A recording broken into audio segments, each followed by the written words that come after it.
मैं अजय कुमार ठाकुर अपने online class ये केमिस्ट्री क्लास में आप सबों का वेलकम करता हूं। आज हम क्लास 10 के लिए ये chapter chemical reaction and equation को देखेंगे। इसमें सबसे पहले हम ये जानेंगे कि केमिकल इक्वेशन यानी रासायनिक प्रतिक्रिया क्या है। दूसरा देखेंगे कि रासायनिक समीकरण क्या है और हम कैसे लिखते हैं। और तीसरा हम देखेंगे कि जो समीकरण है वो रासायनिक समीकरण उसे हम संतुलित कैसे करते हैं। आइए सबसे पहले हम देखते हैं कि ये रासायनिक प्रतिक्रिया जो केमिकल रिएक्शन ये क्या होता है। जैसे देखिए कि अगर ये मैग्नीशियम का रिबन है, मैग्नीशियम हवा, ये बनता है मैग्नीशियम ऑक्साइड।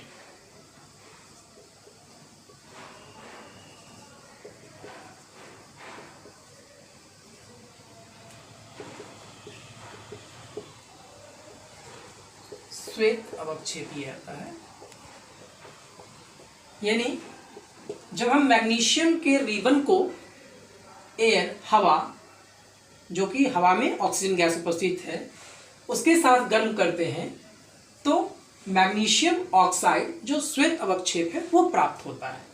अर्थात यानी मैग्नीशियम और ऑक्सीजन जो हवा से जो ये ऑक्सीजन है इसके अभिक्रिया के पश्चात एक नए पदार्थ का निर्माण होता है। यानी वो प्रोसेस जिस अभिक्रिया में नए पदार्थ का निर्माण होता है वह रासायनिक अभिक्रिया कहलाता है। अब दूसरा हम देख रहे हैं कि जो रासायनिक अभिक्रिया के बाद कि रासायनिक समीकरण जो होते हैं वो रासायनिक समीकरण क्या होता है। जैसे रासायनिक समीकरण में हम देते हैं, एक उदाहरण लेते हैं, जिंक प्लस सल्फ्यूरिक अम्ल,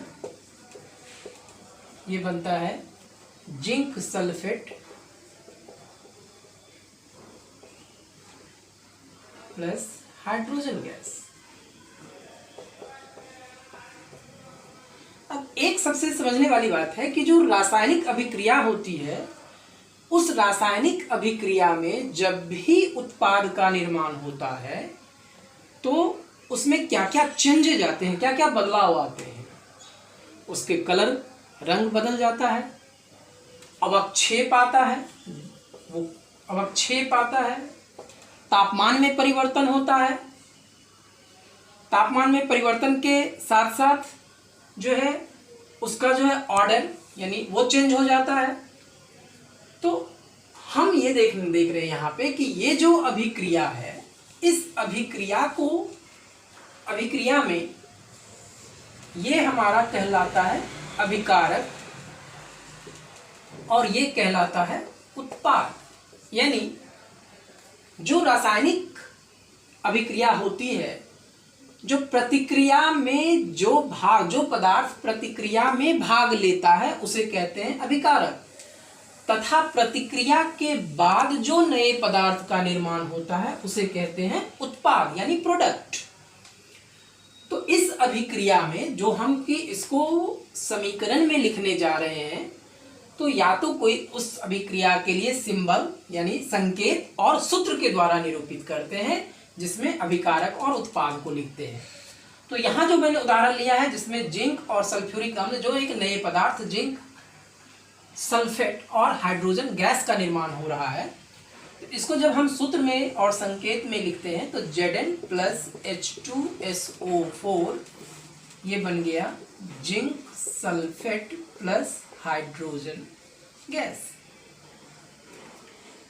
यानी ये संकेत और सूत्र के रूप में इस रासायनिक अभिक्रिया को निरूपित किया गया है जिसे कि हम रासायनिक समीकरण कहते हैं।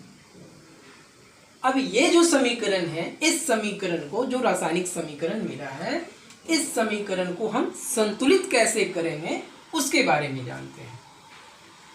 तो संतुलित करने के लिए क्या करते हैं कि इसमें देखते हैं कि जो अभिकारक है उसमें कौन कौन एटम है और उत्पाद में कौन कौन एटम है, अभिकारक में जो एटम है वो कितने हैं और उत्पाद में कितने हैं। यानी संतुलित का अर्थ क्या होता है कि जितने भी एटम अभिकारक में हैं अगर उतने ही एटम उत्पाद में है तो कहा जाता है कि समीकरण संतुलित है। तो इसके लिए क्या करते हैं, देखते हैं कि ये है या नहीं। जैसे यहाँ लिखते हैं हम जिंक एटम है, इसमें जो अभिकारक में है वो हाइड्रोजन एटम है, सल्फर एटम है और कौन है, ऑक्सीजन एटम है। ये 4 एटम है जो प्रतिक्रिया में भाग ले रहा है। और जो अभिकारक यानी अभिकारक में संख्या गिनते हैं कि उसकी कितनी है और उत्पाद में कितनी संख्या है। तो जिंक एटम की संख्या कितनी है, 1, हाइड्रोजन की कितनी है, 2, सल्फर की कितनी है, 1 और ऑक्सीजन की कितनी है, 4। उसी तरह से उत्पाद में देखते हैं, जिंक यहाँ पे कितने हैं, 1, सल्फर कितने हैं, 1, सल्फर यहाँ है 1, ऑक्सीजन कितने हैं, 4 और हाइड्रोजन कितने हैं, 2। अब आप ये देख रहे हैं कि जितने एटम अभिकारक में हैं उतने ही एटम कहाँ हैं, उत्पाद में। इसका अर्थ क्या हुआ कि समीकरण जो है वो संतुलित है। एक दूसरा उदाहरण लेते हैं हम, जैसे हाइड्रोजन है H2 है प्लस O2 है, ये बनता है H2O जल। अब देखना है, यहां भी देखना है कि इसमें कौन कौन एटम है, हाइड्रोजन एटम है, ऑक्सीजन एटम है, ये हो गए अभिकारक और यहाँ पे ये हो गया उत्पाद।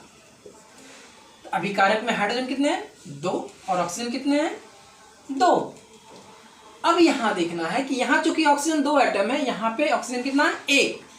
तो जो मॉलिक्यूलरिटी है यानी जितना कितना मॉलिक्यूल यहाँ पे, यहाँ कुछ नहीं, इसका मतलब क्या है, 1 मॉलिक्यूल वाटर H2O, जल का ये सूत्र होता है H2O। तो एक जो है मॉलिक्यूल हाइड्रोजन और एक मॉलिक्यूल ऑक्सीजन से बना एक मॉलिक्यूल जल वाटर, लेकिन ऑक्सीजन तो यहाँ एक ही है। तो पहले जो हम संख्या का प्रयोग करते हैं जो संतुलित करने के लिए, वो नंबर 1 2 3 ऐसे 4 सो एंड सो। तो पहले स्टार्टिंग हम मिनिमम नंबर से करते हैं संतुलित के लिए। तो यहाँ जब देख रहे हैं कि यहाँ लेफ्ट साइड में ऑक्सीजन कितने हैं, 2 और यहाँ पे कितने हैं, 1। अगर यहाँ हम 2 लिख देते हैं, 2 मॉलिक्यूल कर देते हैं, तो देखिए यहाँ ऑक्सीजन कितने हो गए, 2 हो गए, यहाँ भी ऑक्सीजन कितने हैं, 2। हाइड्रोजन यहाँ कितने हो गए, 4। तो यहाँ पे हाइड्रोजन तो है 2 ही है, तो यहाँ भी अगर हम 2 करते हैं तो 2 2 ने 4, यानी हाइड्रोजन भी कितने हो गए, 4। अब उत्पाद में आइए, देखते हैं कि हाइड्रोजन एटम कितने हैं, 4। तो यहाँ 2, ये 4 हाइड्रोजन एटम है। ऑक्सीजन इधर 2 है, उत्पाद में ऑक्सीजन कितने हैं, 2 है।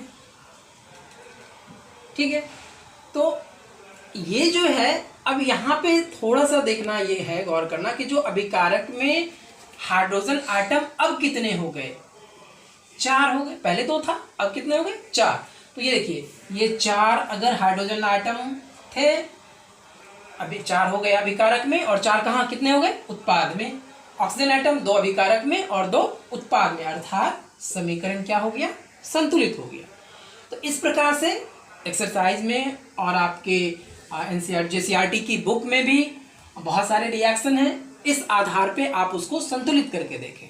लेकिन मेरा यहाँ पे एक प्रश्न ये है कि जो हाइड्रोजन और ऑक्सीजन, ये जो अभिक्रिया के रूप में हम इसे लिखे हैं, क्या हम इसको ऐसे लिख सकते हैं, H2+O H2O लिख सकते हैं? नहीं। क्यों? क्योंकि ये ऑक्सीजन जो है वो 1 एटम, ये एटॉमिक फॉर्म में 1 एटम है। ऑक्सीजन जो एग्जिस्ट करता है वो मॉलिक्यूलर फॉर्म में एग्जिस्ट करता है, जिसको हम लिखते हैं O2, यानी इसलिए हम O यहाँ नहीं लिख सकते, यहाँ क्या लिखते हैं हम लोग, O2। तो आप एक्सरसाइज जो है, पहला जो हमारा एक्सरसाइज है, उस एक्सरसाइज में बहुत सारे समीकरण हैं, उस समीकरण को आप जो है उसमें संतुलित करें और देखें कि समीकरण संतुलित हो रहा है या नहीं। हमें आशा है कि निश्चित रूप से आप ये तीनों पॉइंट को समझ गए होंगे। धन्यवाद।